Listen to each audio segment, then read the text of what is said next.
What is up, everyone? We are back with another episode of the Rebel War Room.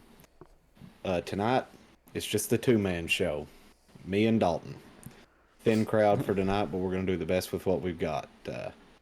We're here to recap our pre-release weekend. We attended three pre-releases total.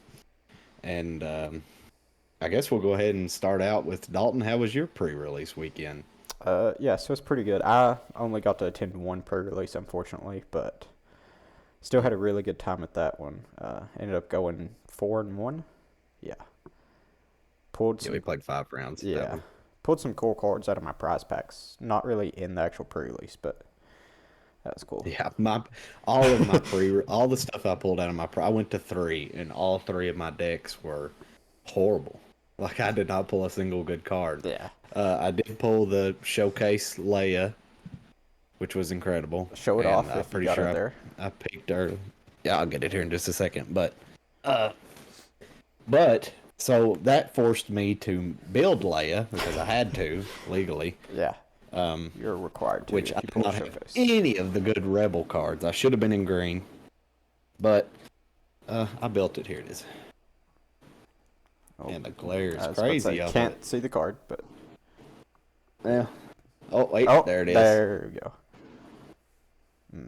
But, That is a like I beautiful said, I card. didn't have any of the good Rebel cards. I shouldn't have built it, but I did anyway. I ended up going 3-2, 3-2, and then 3-1 at the last one.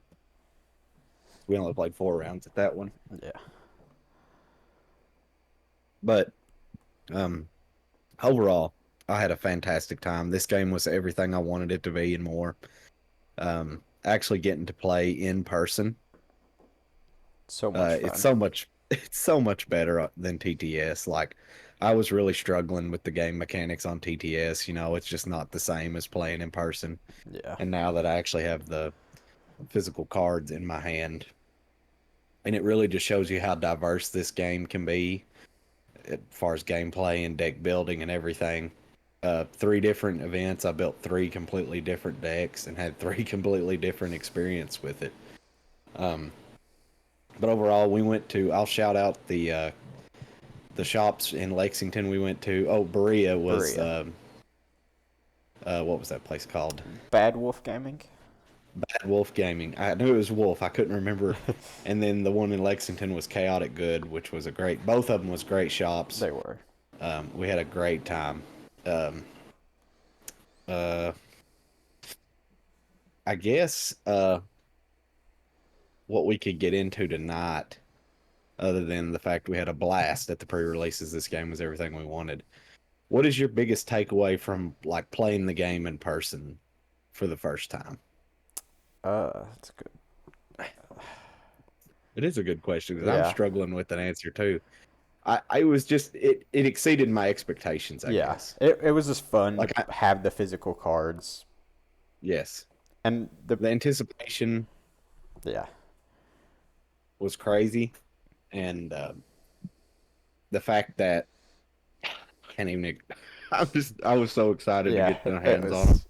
and open the packs. I love the paper packs. I wasn't expecting paper Yeah. packs, to be honest with Had forgot about you. that.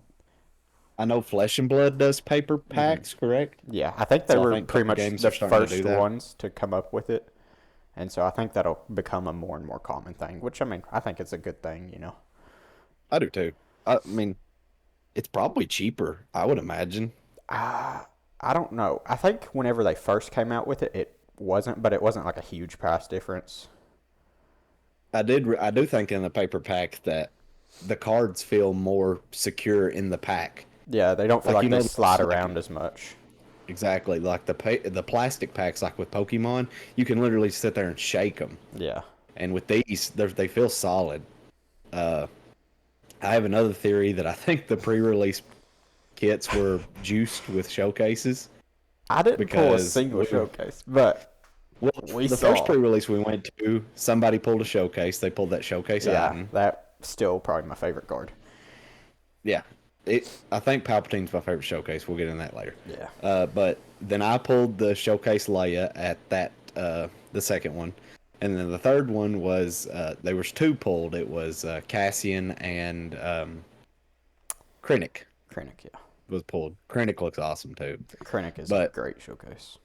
it was just fun to be back playing a game that I enjoy, Yeah, it was. especially just Star Wars cards again. Yeah, and it was nice. Like we were big into Star Wars Destiny, seeing some of the old Star Wars Destiny people Yep, that we hadn't seen in 4 or 5 years. absolutely, absolutely. Got to see my friend Jim. I haven't seen him in years. I That was think great he to was see. coming in as I was leaving that store because I had to leave early. Yeah, yeah. It was great to see him, and we made tons of friends this weekend. Hmm. Met a lot of new people. It was just a blast. It It was was, awesome. and everybody seemed to really I've be already enjoying the game, which is Absolutely. always good. I never heard one single person say this game's whack or I don't enjoy the mechanics. And another thing that I noticed, it wasn't really I think the first pre-release, pretty much everybody knew how to play the game. But the second one, there was probably, I think it was like 36 people there. It was maxed out. They Wow. sold out. And probably a good, like, I would say 12 to 15 people in that range had no idea how to play the game Hmm. at all. They literally hadn't looked at any of the cards, didn't touch any of the cards. And they literally all gathered around he had the demo deck set up. So before we started deck building, two guys sat down and played a game. And they all just gathered around and watched. And then, like, they played their first round. And after that, pretty much everybody picked up the game. So I feel like this game is going to be super approachable for new players, for people who is returning from other card games or just people who's never played card games and they just like Star Wars and they're trying to get into something like this. Yeah, and I think that's something it is extremely important for a game to live and grow. Because Absolutely. if it's not approachable, then the game will never make it. And But I think that's the problem with like Pokemon's approachable because it's a recognizable brand, right? yeah, Like we tried to get into Flesh and Blood and that game is just so expensive you just yeah, can't and play it it is pretty competitively at all. complex. Like once you get really into it, it's It is. yeah, But I will say that for new players and it's the brand of Star Wars is an inviting brand. You know what I mean? It's a very yeah, popular thing. People can get into it. People get attached to their cards. I mean, I pulled this showcase Leia. It was literally the one showcase I wanted because I'm building Leia. I'm between two decks. What I'm focusing on right now, it's Iden and Leia. But uh, if I'd have pulled that showcase Iden, I should have gave that dude whatever money he wanted for it because I'll probably never see another one. yeah, Because if you look online right now, the prices of these showcases right now is yeah. ridiculous. They're what gonna go people are down, asking for. but There's no way I'd pay $1,500 for mm, these. There's just no way, no shot. But if somebody would have offered me $1,500 on Saturday, I'd have sold this I'd thing. sold it. We'd have packed it out of there. But um, what's my next point that I was getting? I've lost my train of thought now. But yeah. So pre-release weekend, huge success. Um, I will say, I remember my last thought. So I opened, let's see, I went to 3 pre-releases. What's 3 times? There's 6 packs in each of those pre-release packs. Yep, What is that, 18? yep. And then I won. You won. So I opened like 28 packs total this weekend from all the prize packs and stuff. Let's just even it out 30. Say I opened 30 packs. And I probably have enough cards to build the Leia deck that I had built coming in before I even went to the pre-releases that I had brewed up. I have enough cards to build Iden, and I'm about 2 cards away from building my Vader deck that I wanted. Yeah, So it seems like, yes, there is legendaries and there's rares and everything, but the commons in this game are super powerful. they are. The commons and uncommons, they're great. Like that, what is it? Echo-based Defender, Yeah, who's a 4/3 for 30 and has Sentinel. really good. I've got like 100 of them, and that's going to be a staple in Hero Green. Yeah, You know what I mean? I thought cards like the baby Sabine, not the leader, but just the regular Sabine, would be hard to come by. Had plenty of them after opening 30 packs. Ghost, like I'm thinking of the Spectres now, but I think I have enough to build the Spectres. I haven't even looked, probably. but the legendaries are going to be tough to come by. I did pull one command, one aggression, and the Luke. I think that was like the three big legendaries I pulled out of everything. And of course, I didn't play any of them in the packs. I think I would opened them up all in prize Yeah. packs. I think my 3 But legendaries all came in prize packs too.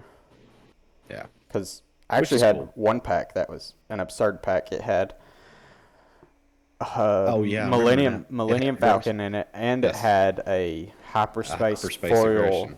hyperspace foil aggression. So it was a 2 I legendary had a pack, which was yes, wild. I had a double pack yesterday too. At the other pre-release was a what's the worst legendary? What's it called?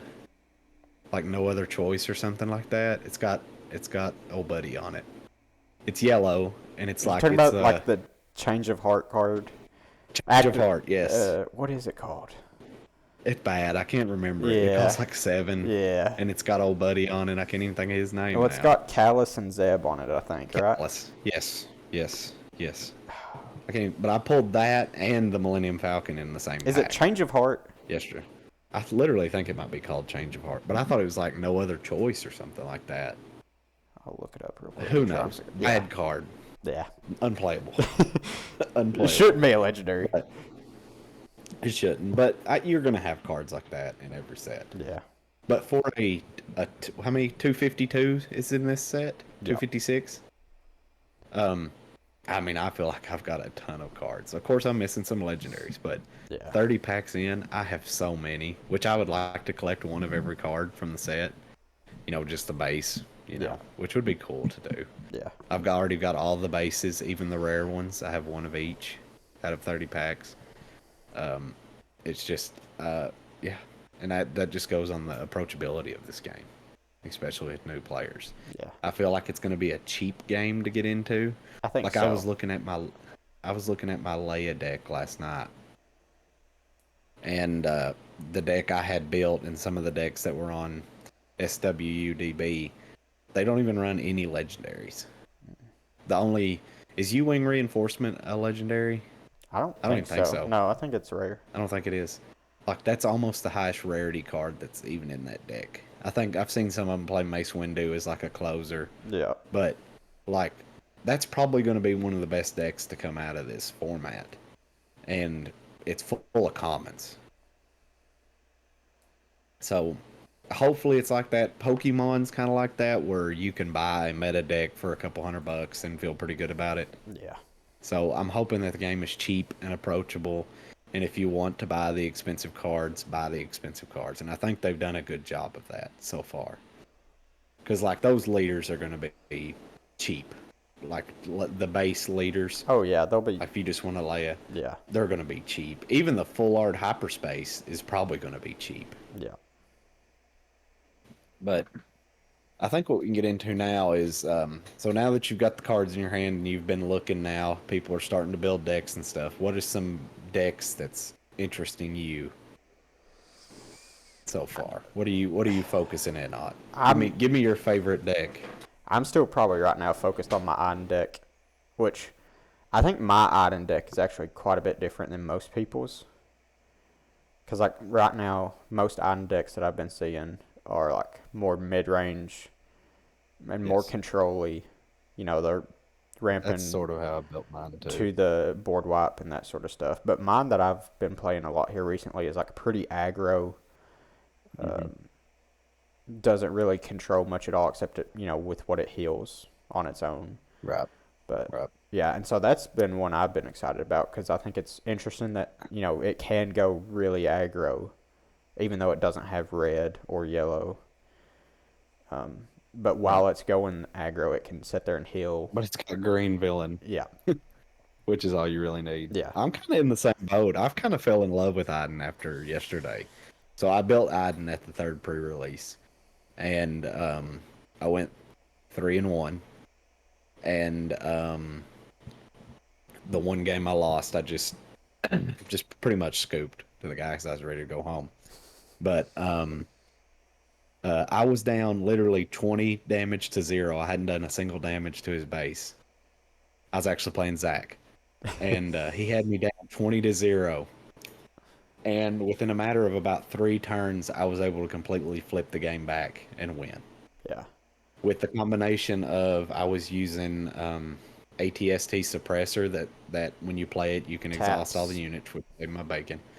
And then I would play Rook, Rook is such a the good girl card. guy, Yeah. which listen, that may be my favorite card in the set now because people try to play around him where he's shielded, so he's Yep. almost guaranteed he can take out a problem. He is so incredible. He That card is is. so good. He is really good. He is so good. He's incredible. So I'm kind of in the same boat, and I've kind of got the same mindset as you, where I feel like the Iden deck that I've been putting together is more like it does have some mid-range Yeah. factors to it, but it is kind of more aggro with the Death Troopers and the Shore Troopers, and I'm still running the Imperial Lieutenant that you swing. It's basically the same thing as the Fleet Lieutenant, where you swing Oh, in for the the Imperial snow because trooper it has lieutenant. the Imperial. Yes. So I'm kind of in the same boat. I fell in love with the Iden. Like I thought I Yeah. was going to be full blown Leia, give me all the rebels. But now after playing Iden, I've kind of switched. I Yeah. really, really, really enjoy Iden. Now the thing about Iden is, I don't know if you could just do the same thing with a. Well, I guess the healing is good. Like when you flip her over, like you can when she flips, and if you can start wiping out, you can heal 5 damage easily in a phase with her. Yeah. I was thinking that build the deck the exact same way, but just put Palpatine in and just flip it with a blue base, run Palpatine. Like, but I agree. I mean, it could be ran that way, and then you could run some of the Death Trigger guys. But I guess that we're just getting into a completely whole new, different deck Yeah. because you can stabilize with that type of deck. Yeah. Like, because right now everything is just aggro, aggro, aggro. Who can kill somebody the fastest? Which is true. But I agree. I'm part of the Iden fan club, just like you. I love Iden I so much. yeah. I know when I was first getting into the game, I was big on like the green, double green. But Yeah, now that I've been playing Iden, I love that deck. It's so fun to play. yeah. And I've kind of built a fun deck of mono red Vader, where you play aggression. You Yeah. play. So the way I built it is you play fifth brother and seventh sister, and then you play the Vader's lightsaber and fallen lightsaber and all the force abilities. So it's basically just built around, yeah, you're probably going to take it, on the chin for a little while until you can get it turned around and, and then get Then fifth you, brother or seventh yeah. sister out. And then you start wiping. But, that's just kind of a fun deck I've been playing around Yeah. with. But the two that I'm really focusing on is Leia and Iden. I don't really. I know Sabine's popular, and I know it's good. I just think Leia is better at what they're trying to accomplish. Leia doesn't go as fast, I think, is the only thing. I don't know. She can go pretty quick. She can. It also depends. It also depends how you. Well, when you flip, right? Obviously, you flip on 5, and it's 5 versus 4. So you're going round 3 versus round 4, which is true. But and then again, Leia is also better in the late game after they defeat your leader. Like once Leia resets, using that ability to attack with 2 rebels, you can string together huge attacks. You can take out a sentinel and punch through in the same turn. So I understand Sabine is good. I see how the deck works. I understand it. But me personally, I like Leia better. That's just me personally. Yeah. On the villain side, I feel like villain leaders right now, it's Boba Fett and pretty much Iden. everybody else. Iden. And Iden. Which, yeah, people are playing Iden, but I don't feel like it's going to be very. I don't feel like people like playing that style of deck, especially in like a format about how we're about to get into. Yeah. I think there will Because it be. does take some. Yeah, it takes some thinking. Yeah. But I think there will still be quite a bit of Vader. Yes, I was going to say Boba Fett, Vader, Iden, and then on the hero side you got Sabine, Leia, and Luke probably. Luke, yeah. You'll see some Hera just I because don't- people like Phoenix, but And it is fun. yeah. like, and if you can get it set up, you rock and roll. So, but other than that, I can't think of really anything else we can talk about tonight. I This is mean, just a nice short little recap, unless you've got anything else. um, I don't know if you've got a chance to watch it, but Unlimited, or not Unlimited, Unplayable has put Unplayable. out, The Showcase series. yeah, I've watched a little bit of it. I've watched all the games they put out so far, and I've been really enjoying those games. And I think it's actually right now there's 4 green Sabines left, and that's it in the So tournament. is it like an actual tournament, or is people just playing against No, each? it's Is like a it the tournament? bracket. Yeah, it's a bracket style It's a tournament bracket. with content creators. I'll get caught up on it then, because the only game I've watched is I think Bobby Sapphire was playing in it, and Yeah, I turned it on during my lunch break today just to watch something, yeah, because those guys make amazing content. So I was like, I'll just see what this is about. So I'll get caught up on it. I figured that's what they was doing, yeah. but It's a great show. we'll I get the invite for the next one. yeah, maybe. One of us. uh, We'll send Jacob. oh, okay. He won the pre-release yesterday. Did he? Good for He him. built Luke Green. So Luke. we actually, all of our team won the pre-releases at every one we went to. Thomas won the first one. Hmm. Zach won the second one. Jacob won the third one. The So third we're one was rolling. only our team there, but you know. Pretty much, yeah. Yeah. But I mean, there was some people there, but that's yeah, pretty much. Yeah. But he still, I mean, he went undefeated. Yeah. So with Luke Green, And that was really and the this is strategy was basically, and he had pulled what was it? He had 3 of the troopers that give experience when they die. So what he would do, yeah. get those out, put Luke out, and then he would get basically his end game for all of his games where he would have Luke that was loaded up in like a 7-9 or whatever it is, and then he would have Obi-Wan, and he would attack with Luke, give Obi-Wan a shield, so they'd have to attack into Obi-Wan because he has Sentinel, and then he just keep going over and over and over again. So Yeah. I mean, it worked. He played it really well. I was proud of him. For somebody who's never played a card game, well, he's actually going to have him on tonight, but he Yeah. fell asleep. He'll be on next week. I've already booked him. We already have a guest, special guest. Our Special friend guest. Jacob will be on, confirmed, next week's episode. But tonight was just a short episode, 2-man weave, to kind of recap Just, yeah. pre-release weekend. We had a great time. This week, oh, I had a blast. It was Amazing. awesome. This week, we will be recording some box openings on Friday when the set comes out. That's when all the product will be here, and we will record it. And then we will have some IRL gameplay that we are going to record. We've got the setup already. I've got everything set up to do that. So that will be coming. Stay tuned for that. And then I might also do a video of just like all the stuff that I pulled this weekend. Just showing you what you can get out of 30 card packs. Yeah. But other than that, I think we went about 20 minutes maybe, if that. Yeah. It's So- nice and short, but you know. It'll be all It's right. okay. This is just short episode tonight. It's late. So we appreciate everyone who listens. Make sure to check out our Twitter. Follow us there for all the updates and everything. And we'll be back next week with another episode of the Rebel War Room.